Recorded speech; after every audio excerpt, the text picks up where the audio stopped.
Hello everyone, welcome to magnet brains. This is Shubha Kaushik. और भाई ma'am, हम कहाँ आ चुके हैं? हम आ चुके हैं क्लास 11th के ऑब्जेक्टिव टाइप क्वेश्चंस पे।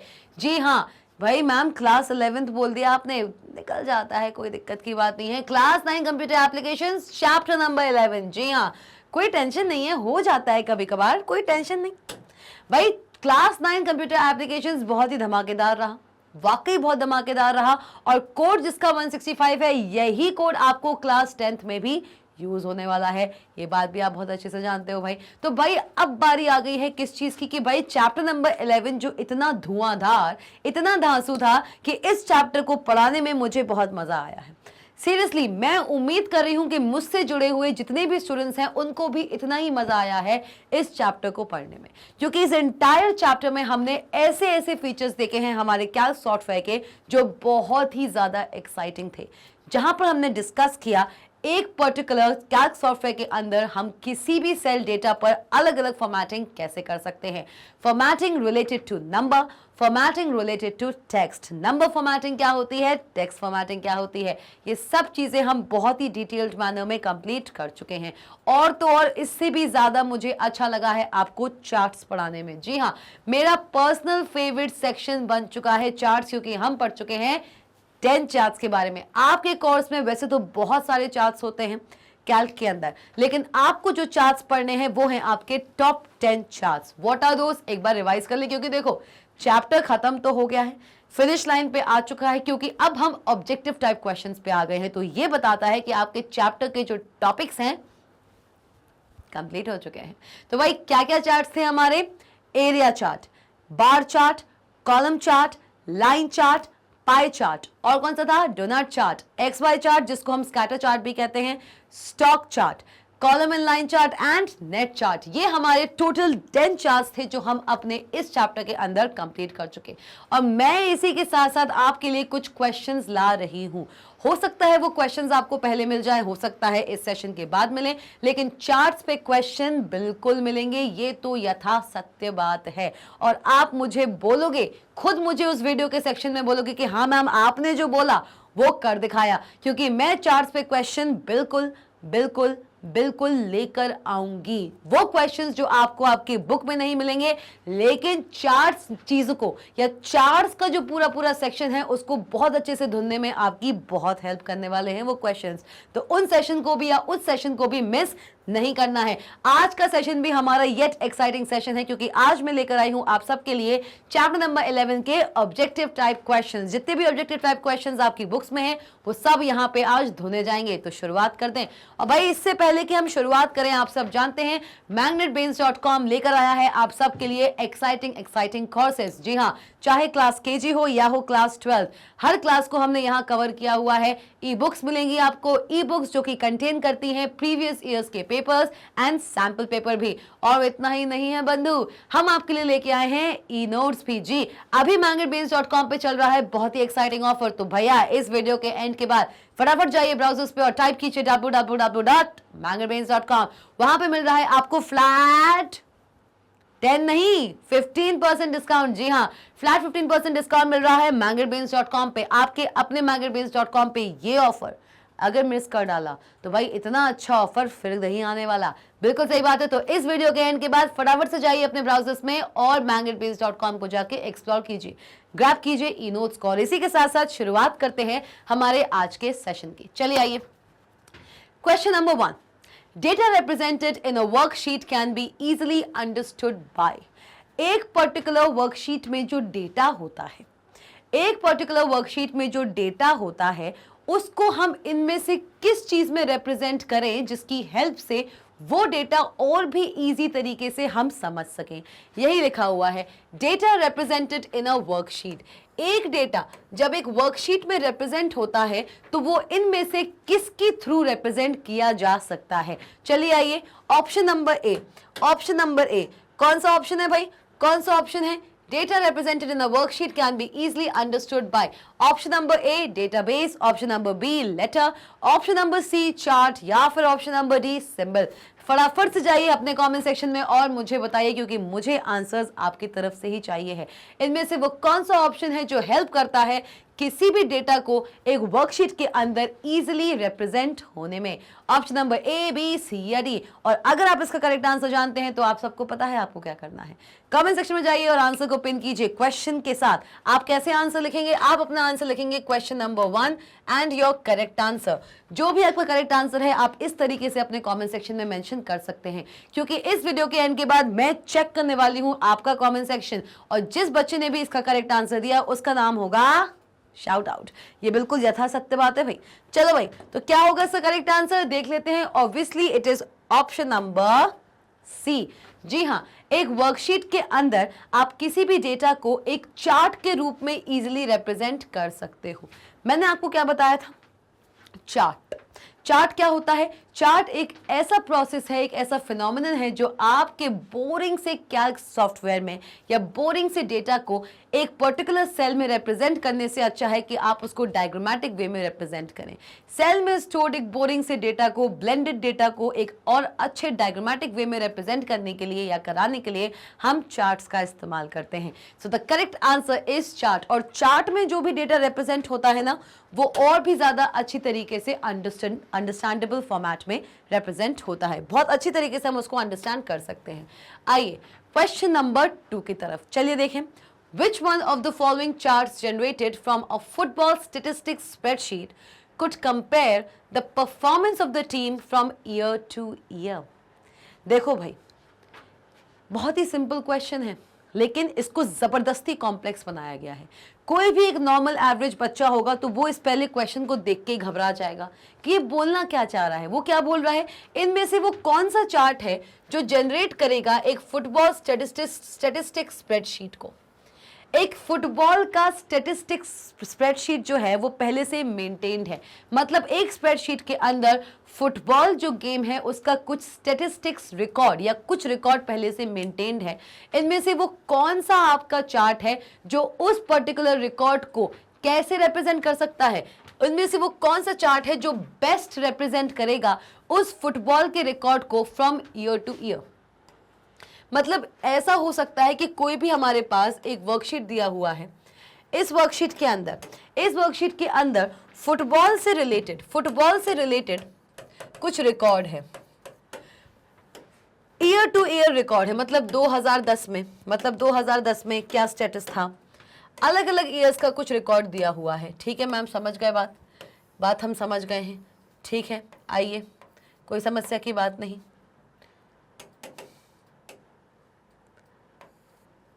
चलो भाई, तो ये मुझे कुछ अपना एक कैल्क सॉफ्टवेयर में एक शीट दिया हुआ है, इसके अंदर कुछ रिकॉर्ड है और वो रिकॉर्ड है आपके फुटबॉल से रिलेटेड। ठीक है मैम, फुटबॉल से रिलेटेड है 2010, 2011, 2012 एंड 2013। मतलब 2010 से 2013 तक का क्या रिकॉर्ड रहा है फुटबॉल गेम को लेके, वो पूरा का पूरा रिकॉर्ड यहाँ पे सेव्ड है। मैंने आपसे बोला है कि 2010 से लेके 2013 तक कुछ दिया तो है नहीं। मैं अपनी तरफ से अज्यूम कर रही हूं कि इनमें से वो कौन सा चार्ट होगा जो बेस्ट रिप्रेजेंट कर पाएगा इस टाइप के डेटा को। तो भाई आप बता सकते हैं, क्या वो एक बार चार्ट है, क्या वो एक एरिया चार्ट है, क्या वो पाई चार्ट है, या फिर वो एक स्कैटरग्राम चार्ट है? देखो, इनमें से चारों जो चार्ट्स है ना, ये चारों ही चार्ट केपेबल हैं, बिल्कुल केपेबल हैं टू रिप्रेजेंट दिस डेटा। लेकिन पूछा क्या जा रहा है देखो, इनमें से वो कौन सा चार्ट है जो बेस्ट रिप्रेजेंट कर सकता है performance of the team from year two year, comparison जो कर सके। इनमें से वो कौन सा चार्ट है जो बेस्ट कंपैरिजन करता है of the football game played year two year? तो भाई कौन सा होगा? बार चार्ट भी हो सकता है, एरिया कहने को तो ये चारों चार्ट ये काम कर सकते हैं, लेकिन इनमें से कौन सा वो चार्ट है जो बेस्ट इस काम को रिप्रेजेंट करेगा? तो भाई आपके हिसाब से क्या होना चाहिए इसका आंसर? बहुत ही कॉम्प्लेक्स क्वेश्चन है, हल्का सा, थोड़ा सा दिमाग लगेगा इसमें आपका। आपके जो कॉन्सेप्ट्स आपने पढ़े हुए हैं, जो चीजें मैंने आपको बताई हैं, हर एक चार्ट के बारे में मैंने आपको काफी डिटेल्ड मैनर में बताया है। अगर आप अभी भी कंफ्यूज हैं, बिल्कुल पॉज कर दीजिए इस वीडियो को। यहाँ पे मैं खुद बोल रही हूँ, बिल्कुल पॉज कीजिए इस वीडियो को और जाइए मेरे charts, types of charts in ओकैल्क, उसके पार्ट 1 में। टाइप्स ऑफ चार्ट्स में आप जाएंगे तो वहां पे आप इजीली हर एक चार्ट को समझ सकते हैं, पढ़ सकते हैं और फिर वापस आके इस क्वेश्चन का आंसर दे सकते हैं। लेकिन जिनको इसका आंसर पता है, जो भी आपका आंसर है, आप सबको पता है करना क्या है, डालिए अपने कमेंट सेक्शन में question number 2 and your correct answer. इस तरीके से आपको अपना आंसर्स पोस्ट करने हैं कमेंट सेक्शन में जाके। आप सबको पता है कि भाई करना कैसा है, बता दिया है फॉर्मेट, यही करना है। तो भाई अपने आंसर्स जल्दी जल्दी पिंच करना शुरू करो। इससे पहले कि मैं आपको बताऊं कि इसका करेक्ट आंसर क्या होगा, भाई बार चार्ट, बिल्कुल सही बात है। बार चार्ट वो चार्ट है जो इजी तरीके से और बेस्ट कंपैरिजन दे सकता है of the performance of the football team from year two year. मतलब कि हमारे पास जो डेटा था, यही डेटा था हमारे पास, ये डेटा था। इसको अगर मैं एक बार चार्ट की हेल्प से रिप्रेजेंट करूं, इसको अगर मैं एक बार चार्ट की हेल्प से रिप्रेजेंट करूं, कैसे होगा, ऐसे होगा कुछ, देखो कैसे होगा कि एक साल से दूसरे साल तक मतलब क्या परफॉर्मेंस रहा, मतलब 2010, 2011, 2012 एंड 2013, ठीक है। 2010, 11, 12, 13 क्या परफॉर्मेंस रहा इनका, देखिए जरा, देखिए ध्यान से। अच्छा, ये तो आपकी कैटेगरीज नहीं है ना, यहाँ पे वैल्यूज आएंगी। दिस इज 2010, 2011, 2012 एंड 2013, ठीक है। वैल्यूज देख लीजिए, मैं कुछ भी वैल्यूज यहाँ पे अज्यूम कर रही हूँ, एनी वैल्यू, ठीक है। जैसे अगर मैंने यहाँ पे लिख दिया है 20K, 30K, 40K and 50K, ठीक है। ये मैंने कुछ यहाँ पे वैल्यूज प्लॉट कर दी है ऐसी एनोनिमसली, मैं बस इसको एग्जांपल के तौर में आपके सामने बता रही हूँ। ये कोई फिक्स्ड वैल्यूज नहीं है, ये मैं अपनी तरफ से ही आपको बता रही हूँ कि कैसे इस फुटबॉल के स्टेटिस्टिकल डेटा को आप एक बार चार्ट की हेल्प से ज्यादा इजीली और अच्छे तरीके से, बेस्ट तरीके से रिप्रेजेंट कर सकते हो। देखिए भाई क्या होगा, आइए 2010 में सपोज करो, 2010 में सपोज करो इसका जो डेटा था, 2010 में जो आपका फुटबॉल का डेटा है वो 40K पहुंचा है, 40K से ऊपर पहुंचा 50K, ठीक है। 40K और 50K के बीच में पहुंचा। 2011 में वही डेटा, 2011 में वही डेटा आपका 40K तक गया। 2012 में वही डेटा आपका कब तक गया, कब तक गया, वो गया आपका, वो गया है आपका 30K तक। और 2013 में वही डेटा 2013 में वही डेटा आपका 50K तक भी पहुंच गया। तो मतलब क्या है कि एक बार चार्ट की हेल्प से आप और भी इजी तरीके से, मोर इजीली आप इस पूरे के पूरे फुटबॉल स्टैटिस्टिक्स को यहाँ पे प्लॉट कर पा रहे हैं। और प्लॉटिंग से ज्यादा आप इसको अंडरस्टैंड कर पा रहे हैं। कैसे अंडरस्टैंड करोगे कि भाई 2012 में, 2010 में जो हमारा वैल्यूज थे, क्योंकि देखो बार चार्ट है और बार चार्ट क्या कहता है कि जो वैल्यूज हैं वो प्लॉट होती हैं आपके हॉरिजॉन्टल एक्सिस पे, ये बात आप सब जानते हैं। बार चार्ट जस्ट रिवर्स होता है आपके कॉलम चार्ट का। कॉलम चार्ट में जहां पे जो भी कैटेगरीज हैं वो हॉरिजॉन्टल एक्सिस पे आती हैं और जो वैल्यूज हैं हमारी वो हमारे वर्टिकल एक्सिस पे आती थी। लेकिन बार चार्ट के अंदर जो आपकी कैटेगरीज होती है ना, कैटेगरीज आती हैं आपके कहां पे, कैटेगरीज आती हैं आपके वर्टिकल एक्सिस पे, और जो आपकी वैल्यूज हैं वो आपके हॉरिजॉन्टल एक्सिस पे लाई करती हैं। तो भाई बार चार्ट देख लिया, बार चार्ट में 2010 में जो हमारी वैल्यू थी वो 40K और 50K के बीच में थी, ठीक है। 2011 में वही वैल्यू, 2011 में वही वैल्यू देखिए, ठीक है। 2011 में वही वैल्यू आपके 40K तक पहुंची, 2012 में वो 30K के अराउंड थी और 2013 में वो 50K तक पहुंच चुकी थी। मतलब कितना इजी तरीके से मैंने बार चार्ट में इस पूरे के पूरे फुटबॉल डेटा को रिप्रेजेंट करा दिया है।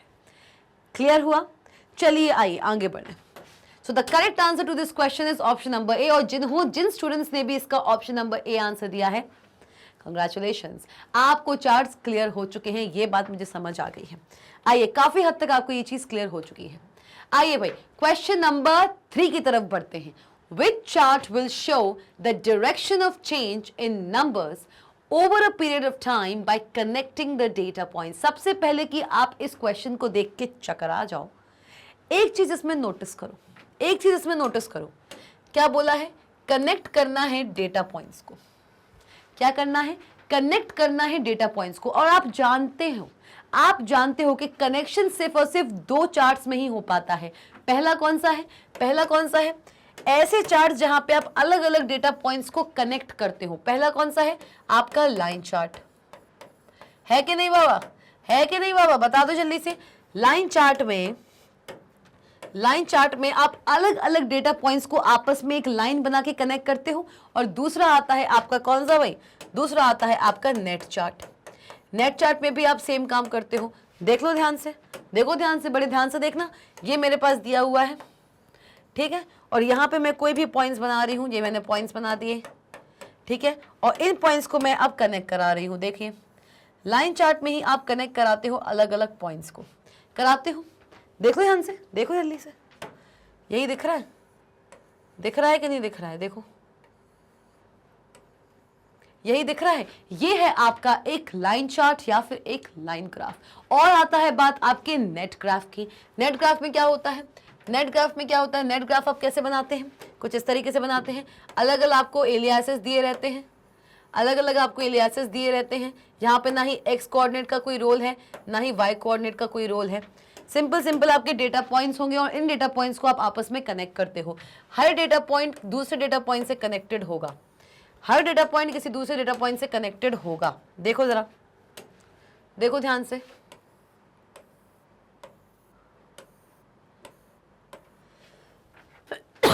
मतलब ये एक जो डेटा पॉइंट है, अगर इस डेटा पॉइंट की हम बात करें, ये एक डेटा पॉइंट इन चारों डेटा पॉइंट से कनेक्टेड रहेगा। देख लो, देखो ध्यान से, कैसे है? ऐसे जा रहा है, ऐसे जा रहा है, ऐसे जा रहा है, ऐसे जा रहा है।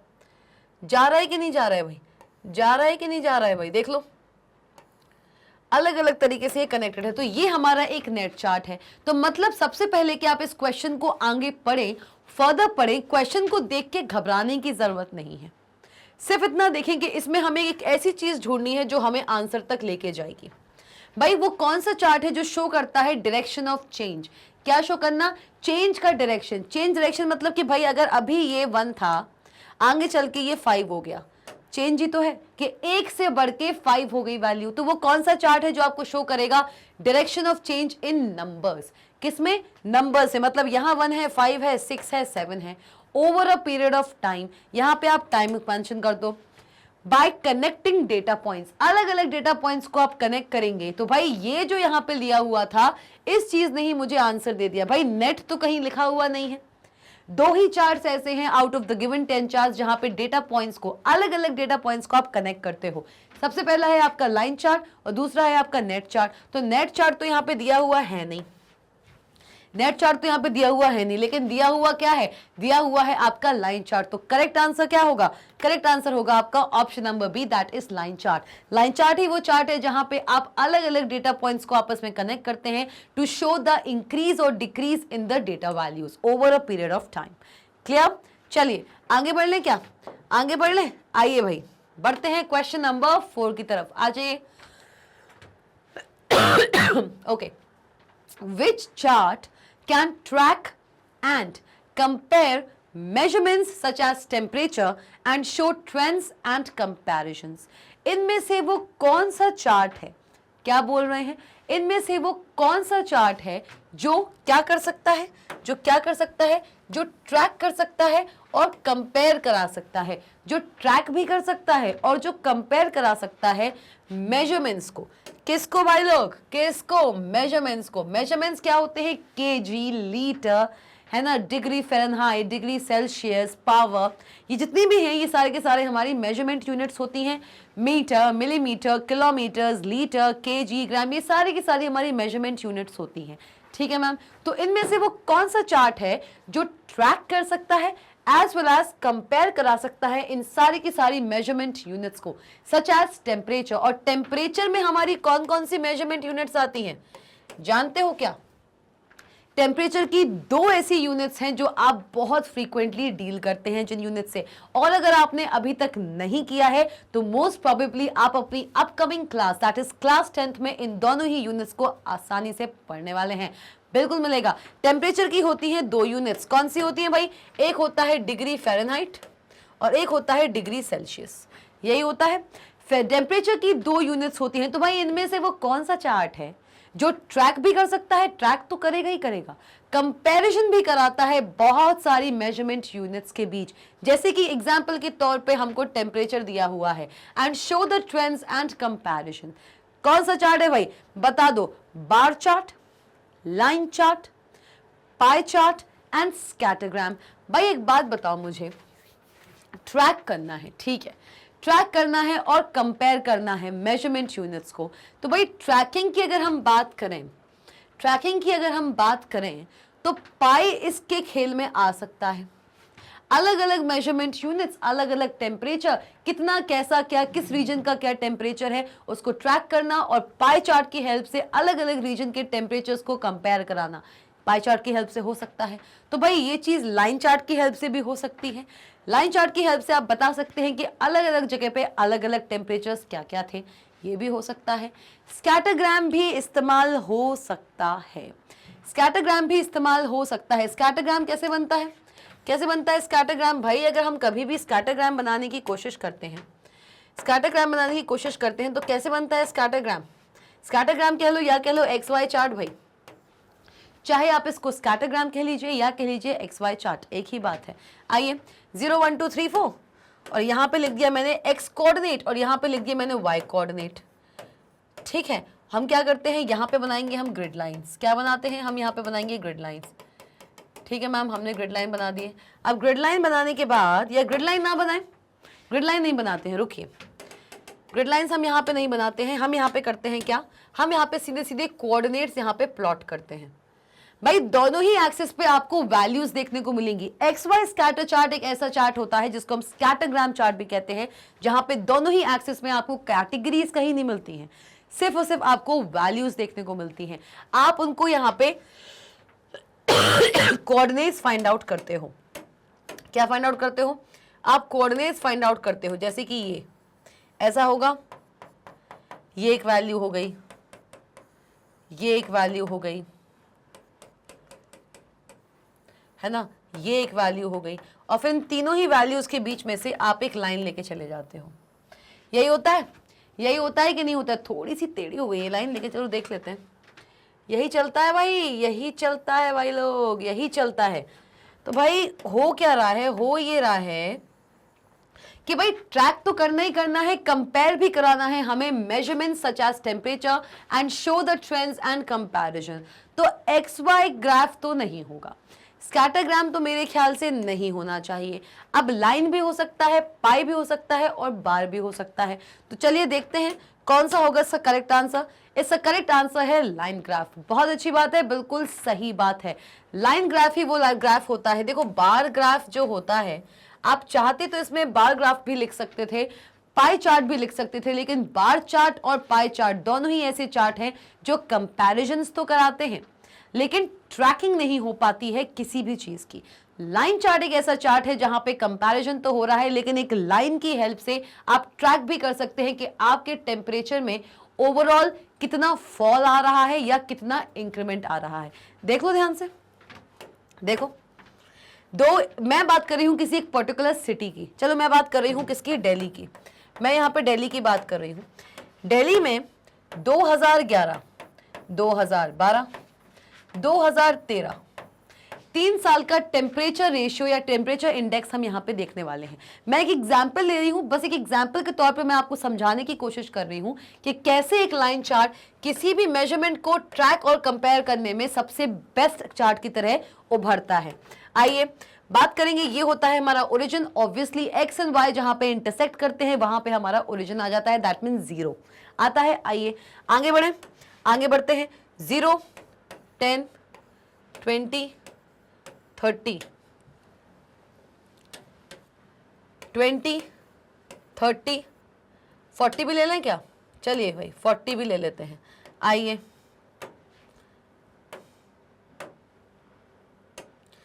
चलो भाई आ जाओ, 40 भी ले लिया अपन ने, आ जाओ। तो भाई लाइन चार्ट की बात करें, हो सकता है 2012 में जो आपका टेम्परेचर रहा है दिल्ली सिटी का, जो आपके दिल्ली, जो हमारी इंडिया की नेशनल कैपिटल है, वहां पे जो 2012 है उसका जो टेम्परेचर रहा, किसमें दिया हुआ है? ये दिया हुआ है आपको डिग्री फ़ारेनहाइट में। ये सारे के सारे टेम्परेचर्स आपको फ़ारेनहाइट में दिए हुए हैं। इसको आप सेल्सियस में भी ले सकते थे। टेम्परेचर्स दो ही यूनिट्स में ले जा सकते हैं, या तो फ़ारेनहाइट में या फिर सेल्सियस में। आइए सपोज करो 2012 में ये कितना था? 20 डिग्री फ़ारेनहाइट, और 2013 में कितना है? ये हो गया आपका 40 डिग्री फ़ारेनहाइट। और 2011 में ये था आपका 10 डिग्री फ़ारेनहाइट। तो हुआ क्या? अल्टीमेटली ना टेम्परेचर ने, अल्टीमेटली जो टेम्परेचर है 2011 से 2013 तक का अगर हम यहाँ पे इसको ट्रैक करने की कोशिश करेंगे तो कंपैरिजन तो हो रहा है कि 2011 में पहले 10 फ़ारेनहाइट था, फिर 2012 में वो 10 फ़ारेनहाइट से बढ़ के 20 फ़ारेनहाइट हुआ, और 2013 में 20 फ़ारेनहाइट से भी बढ़ के ये हो चुका है आपका 40 डिग्री फ़ारेनहाइट। मतलब कि समय के साथ साथ दिल्ली सिटी का जो टेम्परेचर है इन डिग्री फ़ारेनहाइट वो इंक्रीज ही हुआ है। तो ट्रैक भी किया हमने। I have tracked down the temperature ratio of the city new Delhi. ठीक है, तो लाइन ग्राफ जहां पे कंपैरिजन तो परफॉर्म करता ही करता है अलग अलग कैटेगरीज में, वही लाइन ग्राफ हमको किसी भी एक पर्टिकुलर थिंग को ट्रैक डाउन करने में भी हेल्प करता है। देखो ध्यान से, बिल्कुल ध्यान से देखो। 2011 में 10 डिग्री फ़ारेनहाइट, 2012 आते आते न्यू दिल्ली का जो टेम्परेचर था वो आपका 10 से बढ़ के 20 हो गया, और 2013 में 20 से बढ़ के 40 चला गया। मतलब ग्लोबल वार्मिंग कितना पीक पे है, देख लो भाई। तो भाई ग्लोबल वार्मिंग बहुत पीक पे है, और इस चीज का ध्यान रखना हमारी जिम्मेदारी है, और हम बिल्कुल ध्यान नहीं रख रहे हैं। क्वेश्चन नंबर 5 की तरफ बढ़ जाते हैं। ये एक सेंसिटिव टॉपिक है जो अभी छेड़ना मुझे सही नहीं लगता। कभी फ्री होंगे तो इस बारे में बात करेंगे, कोई इशू नहीं। आइए question 5, which type of chart displays bars side by side? बहुत अच्छे। वो कौन सा चार्ट है जो डिस्प्ले कराता है बार्स को साइड बाय साइड? मतलब ऐसा चार्ट जहां पे आप अलग अलग बार्स को आपस में देख सकते हो, एक दूसरे से लगा हुआ देख सकते हो। वो कौन सा चार्ट है भाई? कौन सा चार्ट है बंधु? चलिए बता दो। Bar chart, line chart, pie chart या स्कैटरग्राम चार्ट? इसमें तो बिल्कुल संदेह नहीं होना चाहिए। इसका आंसर फटाफट मुझे कमेंट सेक्शन में मिलना चाहिए। और आपको पता है आपको आंसर कैसे देना है? आपको आंसर देना है क्वेश्चन नंबर 5 डॉट, और लगाना है यहाँ पे क्या? आपको लगाना है यहाँ पे अपना सही आंसर। इस तरीके से आप अपने आंसर्स कमेंट सेक्शन में देंगे, जिससे कि मुझे इजी होगा मैप आउट करने में कि आपने अगर कोई भी आंसर दिया है कमेंट सेक्शन में तो वो किस रिस्पेक्टिव क्वेश्चन का था। तो भाई जल्दी से बताओ इस क्वेश्चन का answer, is it A, B, C या डी? मैं वेट कर रही हूँ, चली जाए कमेंट सेक्शन में और बताइए मुझे। हाँ जी, तो भैया जाना क्या, पहचाना क्या? क्वेश्चन बहुत आसान था। क्वेश्चन नंबर 5 बोल रहा था which type of chart displace bar side by side? Options दिए हुए थे आपके सामने, बार, लाइन, पाई, स्कैटरग्राम।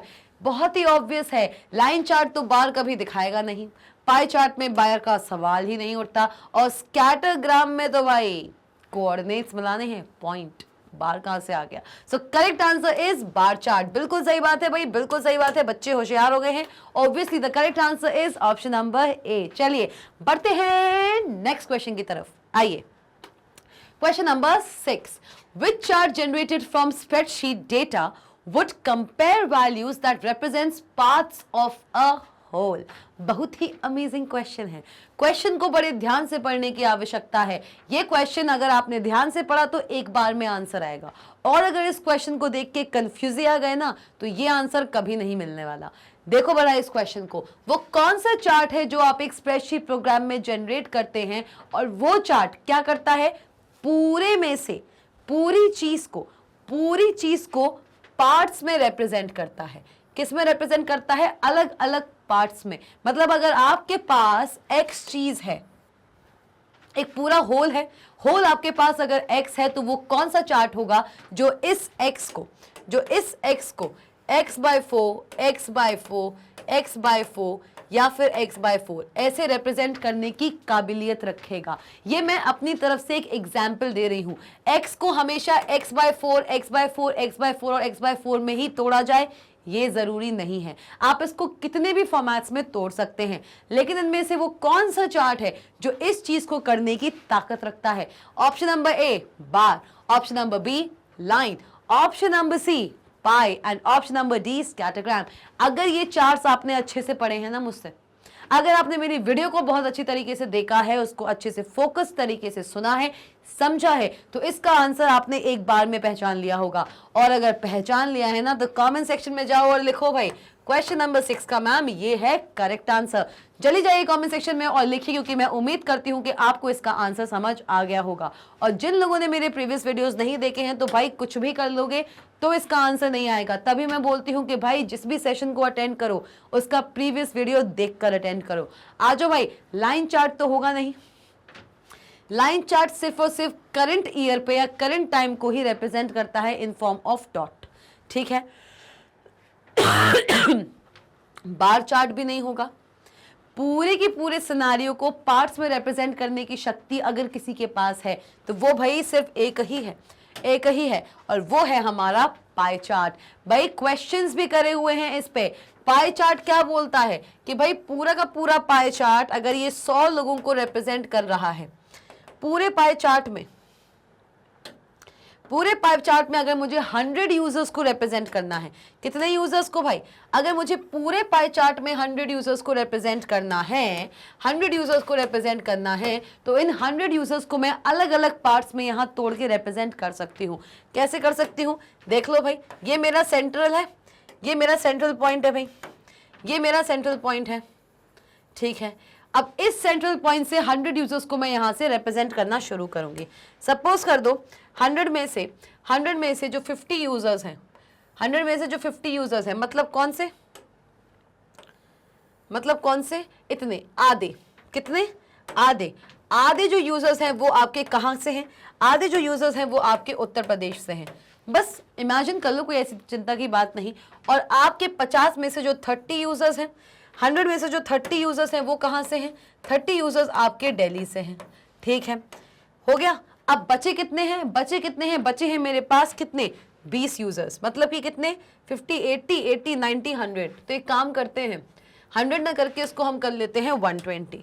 कितना कर लेते हैं, 120, ठीक है। आइए 50 इतने, 30 इतने, बचे कितने हैं भाई, कितने बचे, 80, 80, 40 बचे हैं। तो क्या करेंगे, हम करने वाले हैं 20-20। क्या करने वाले हैं, 20-20 भाई। ये आपका 30 है, ठीक है, ये है आपका 20 और ये है आपका 20, ठीक है। आ जाओ, तो भाई क्या हुआ, क्या हुआ, 20 यूजर्स यहाँ के, 20 यूजर्स यहाँ के, तो भाई 120 जो टोटल यूजर्स थे, 50 यूजर्स आपके यूपी से हैं, 30 यूजर्स आपके दिल्ली से हैं, और भाई 20 यूजर्स एक हैं आपके कहाँ से, 20 यूजर्स हैं आपके, एक है बिहार से और एक है आपके पटना से। तो भाई कितने हो गए, 50, 30, 80, 80, 40, 120 हो गए। तो मतलब पूरे के पूरे 120 यूजर्स को अलग अलग राष्ट्र के या अलग अलग स्टेट के यूजर्स में अलग अलग पार्ट्स में रिप्रेजेंट करने का जो ताकत था वो सिर्फ और सिर्फ आपके पाई चार्ट में ही था। दिखा दिया। तो correct answer is option number C, that is your very own pie chart. Clear. चलिए आइए आगे बढ़ते हैं क्वेश्चन नंबर 7 की तरफ। आइए, bar charts are most effectively used to. बहुत अच्छा क्वेश्चन है, बहुत ध्यान से पढ़ने की जरूरत है। बार चार्ट्स को आप सबसे ज्यादा इनमें से किस टाइप के डेटा को रिप्रेजेंट करने के लिए इस्तेमाल करते हैं। पहला, to present the scientific data. किसी भी साइंटिफिक डेटा को प्रेजेंट करने के लिए हम बार चार्ट को सबसे पहली प्रायोरिटी देते हैं, ठीक। Compare the groups of data.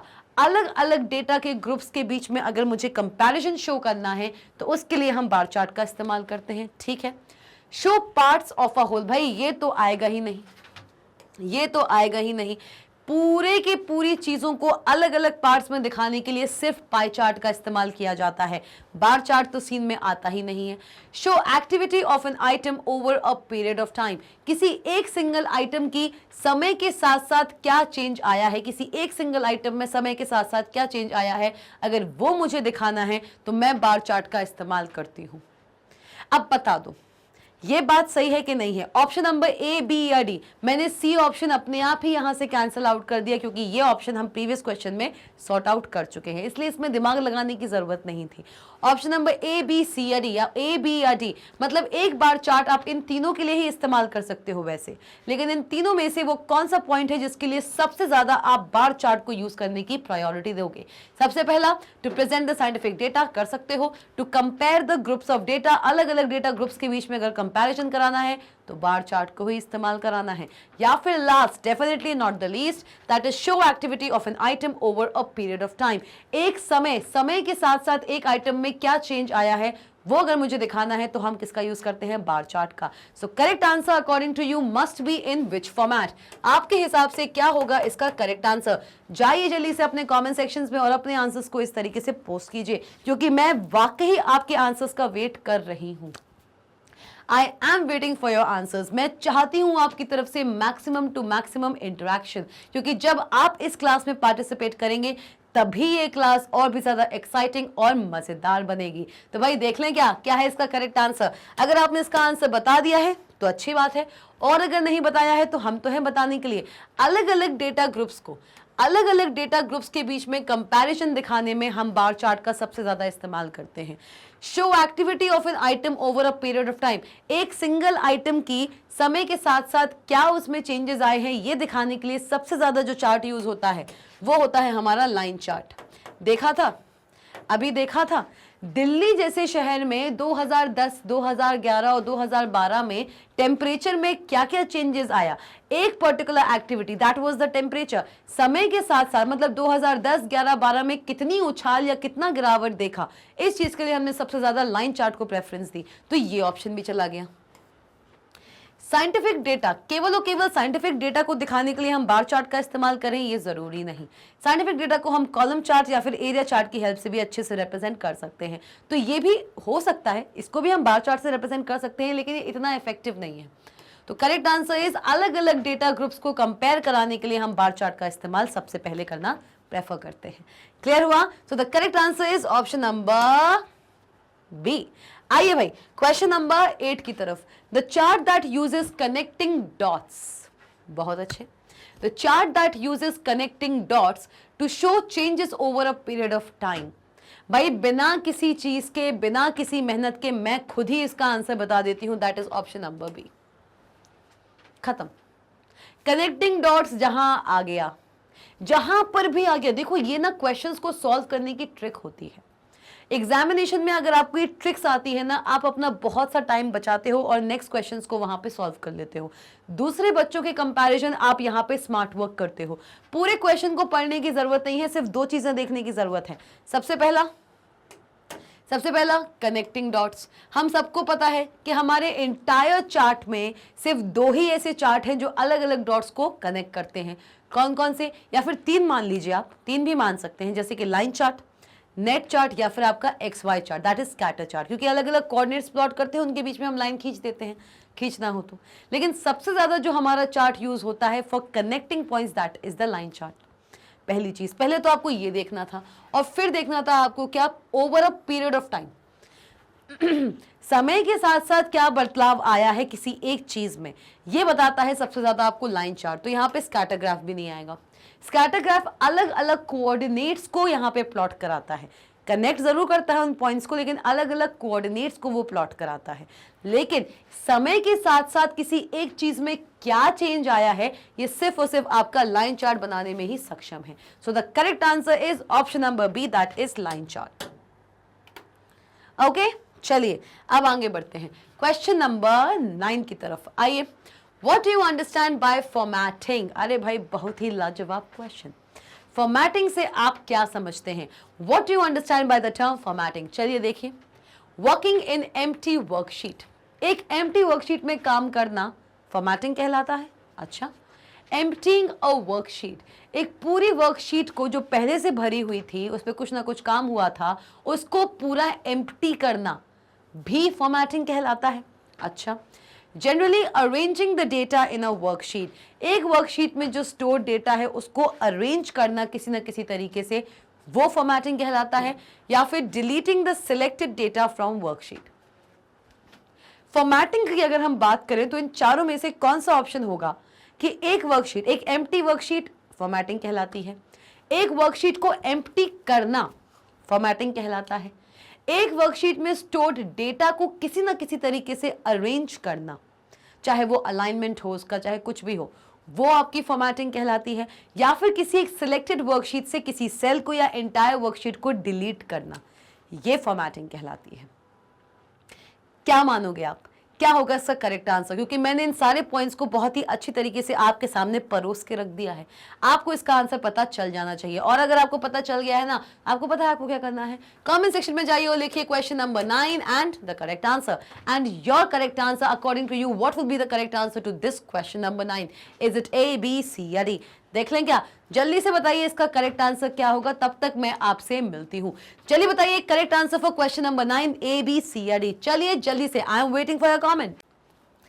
हाँ जी भाई, तो क्वेश्चन नंबर 9 यहाँ पे क्लियर हो चुका है। एक बार फटाफट से मुझे अपने आंसर्स दे दीजिए, और मैं ये उम्मीद करती हूँ कि कमेंट सेक्शन में आप ये आंसर्स दे भी चुके होंगे। तो क्या है करेक्ट आंसर? एक फॉर्मेटिंग कैल्क सॉफ्टवेयर के अंदर किसी एक एम्प्टी वर्कशीट को बोलते हैं, या किसी वर्कशीट को एम्प्टी करने को बोलते हैं, या फिर आपकी वर्कशीट में जो स्टोर्ड डेटा है उन डेटा वैल्यूज को किसी न किसी तरीके से अरेंज करने को बोलते हैं, या फिर आपकी एंटायर वर्कशीट में से जो सिलेक्टेड डेटा है उसको डिलीट करने को बोलते हैं। तो करेक्ट आंसर क्या होगा? जल्दी जाइए भैया कमेंट सेक्शन में, अगर अभी तक नहीं दिया है तो, क्योंकि मैं बताने वाली हूं correct answer is option number C.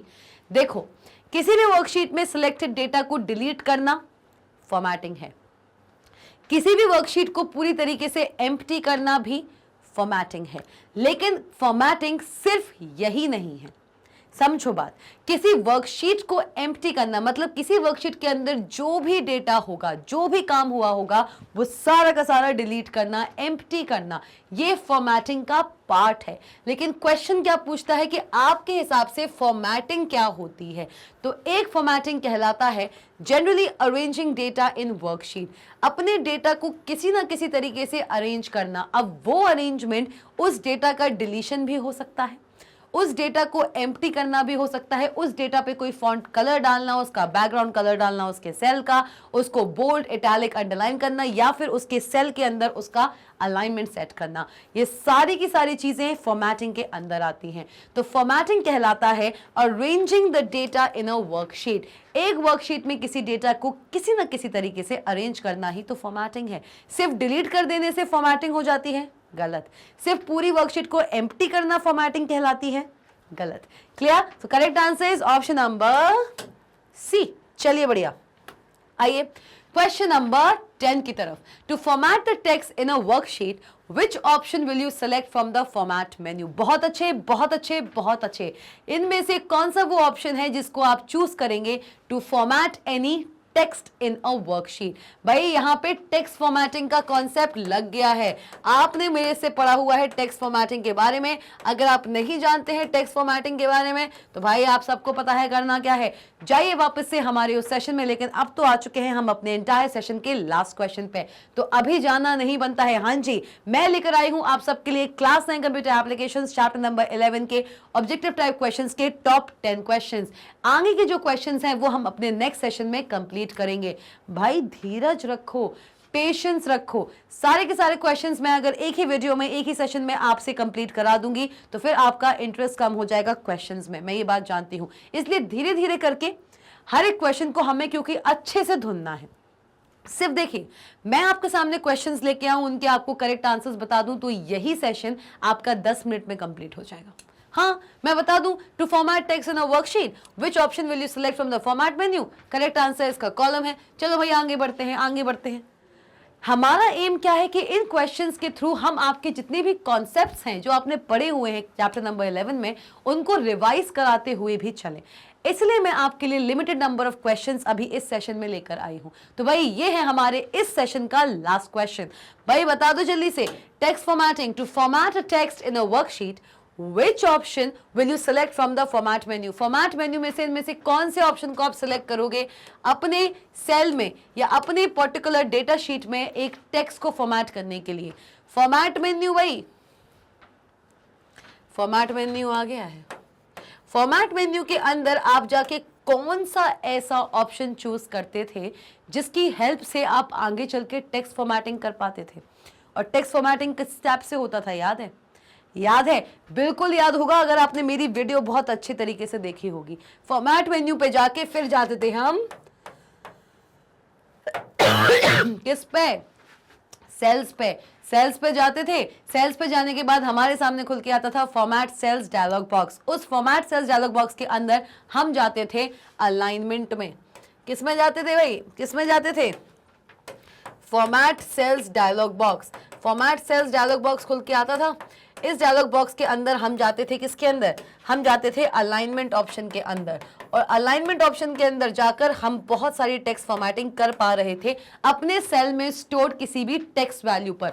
Number tab के अंदर ना जाके, नंबर टैब के अंदर ना जाके हम जाते थे किसके अंदर भाई, हम जाते थे अलाइनमेंट टैब के पास भाई। तो क्या होगा करेक्ट आंसर, फॉर्मेट मेन्यू के बाद हम जाते हैं सेल्स पे। So the correct answer is option number A. जी हाँ, फॉर्मेट मेन्यू पे जाइए और भाई मेन्यू आइटम खुल रहा था तो अल्टीमेटली मैंने जैसे कि आपको बताया हुआ है हमेशा से, जब भी एक मेन्यू आइटम की बात आ जाती है ultimately maximum number of cases में एक डायलॉग बॉक्स तो खुलता ही खुलता है। और यहां पे कौन सा डायलॉग बॉक्स खुला हुआ है, फॉर्मेट सेल्स डायलॉग बॉक्स। जब भी एक मेन्यू आइटम की बात आएगी लास्ट में चल के कहीं ना कहीं किसी ना किसी तरीके से एक डायलॉग बॉक्स तो खुलता ही है भाई लोग। ये बात मैं राइटर एप्लीकेशन से बताती आ रही हूं, चाहे राइटर सॉफ्टवेयर हो चाहे आपका इम्प्रेस सॉफ्टवेयर हो। फॉर्मेट मेन्यू, फाइल मेन्यू, कोई भी मेन्यू आइटम 99 केसेस में, 99% केसेस में अल्टीमेटली आपका मेन्यू आइटम एक डायलॉग बॉक्स पर ही रिजल्ट करेगा। जैसे कि फॉर्मेट मेन्यू आपके फॉर्मेट सेल्स डायलॉग बॉक्स में रिजल्ट कर रहा है। इस फॉर्मेट सेल्स डायलॉग बॉक्स के अलाइनमेंट टैब के अंदर आप बहुत सारी टेक्स्ट फॉर्मेटिंग ऑप्शंस दे सकते हो। सो the correct answer is format के अंदर जाइए, सेल्स ऑप्शन में आप जाएंगे तो आपके सामने फॉर्मेट सेल्स डायलॉग बॉक्स खुलकर आएगा। सो the correct answer is option number ए। ठीक है, क्लियर हो गया भाई, क्लियर हो गया, क्योंकि इसी के साथ हम आ चुके हैं हमारे सेशन के एंड पे। जी हाँ, ये था class 9 computer applications code 165 chapter number 11 के टॉप 10 ऑब्जेक्टिव टाइप क्वेश्चंस। बाकी के जो हमारे रिमेनिंग क्वेश्चंस हैं वो नेक्स्ट सेशन में मैं बिल्कुल आपके सामने लेकर आऊंगी, क्योंकि वो सेशन भी अनदर इंटरेस्टिंग सेशन में से एक रहने वाला है। और मैं उम्मीद करती हूं कि इस सेशन पे आप भर भर के मुझे कमेंट करने वाले हो। फॉर्मेट मैंने आपको बता दिया है, कैसे आंसर्स देना है उसी तरीके से आंसर्स दीजिए। और मैं चाहती हूं कि इस सेशन को आप इतना प्यार दीजिए, क्योंकि इसी प्यार के भरोसे हम अपना नेक्स्ट सेशन और भी अच्छे धमाकेदार तरीके से लेकर आएंगे। और इतना ही नहीं, हम आपके लिए लाए हैं magnetbrains.com। जी हाँ, magnetbrains.com आपके लिए लेके आया है ये सारे के सारे टॉप कोर्सेस, सिर्फ आपके लिए लेके आया है। इसको एक बार देख तो लो प्लीज, प्लीज एक बार देख लो। कौन कौन से CBSE English medium, spoken English, CUET, NTSC, olympiad, CBSE Hindi medium भी है भाई। मुझे नहीं लगता है, सीरियसली मुझे नहीं लगता कि कोई भी इंस्टीट्यूट सीबीएसई बोर्ड को हिंदी मीडियम में पढ़ाता हो। हम पढ़ाते हैं तो पढ़ लो ना हमसे, यहाँ वहाँ क्यों भटकते हो, यहाँ वहाँ भगते हो कि भाई कोई टीचर मिल जाए, कोई इंस्टीट्यूट मिल जाए जो सीबीएसई बोर्ड को हिंदी मीडियम में पढ़ा दे। जब आपके हाथ में ही आपका भविष्य है, जब आपके हाथ में ही आपका ट्यूशन है, तो आप क्यों यहाँ वहाँ जा रहे हो। तो भाई CBSE Hindi medium, UP board, Bihar board, MP board, ये सारे के सारे कोर्सेज आपको मिलेंगे सिर्फ एक ही जगह, www.magnetbrains.com पे। और सिर्फ इतना ही नहीं है, हम आपके लिए लेके आए हैं बहुत सारे टॉप के e books and e notes भी। हर सब्जेक्ट की ई बुक आपको यही मिलेगी। और सिर्फ ई बुक नहीं मिलेगी, ई बुक के साथ आपको मिल रहे हैं previous years papers and sample paper भी। क्लास केजी हो या फिर क्लास 12, हर सब्जेक्ट की ई बुक आपको यहाँ मिलेगी। मीडियम भी रेस्ट्रिक्शन नहीं है, ये एक बाउंडेशन नहीं है। इंग्लिश मीडियम की सारे सब्जेक्ट्स यहाँ पे मिलेंगे और हिंदी मीडियम के भी। ई नोट भी मिल रहा है। और ई नोट पे एक बात बताऊं, अभी चल रहा है magnetbrains.com पे एक बहुत ही धमाकेदार ऑफर। फटाफट से जाइए magnetbrains.com पे और वहां मिलेंगे आपको बहुत सारे ढेर सारे ई नोट्स आपके अफोर्डेबल प्राइसेस पे। और तो और आपको magnetbrains लेके दे रहा है 15% डिस्काउंट। जी हाँ, 15% डिस्काउंट चल रहा है magnetbrains.com पे। दिवाली ऑफर है भाई, तो इस अपॉर्चुनिटी को मिस नहीं करना है, क्योंकि अगर इसको मिस कर डाला तो भाई एग्जामिनेशन नियर है।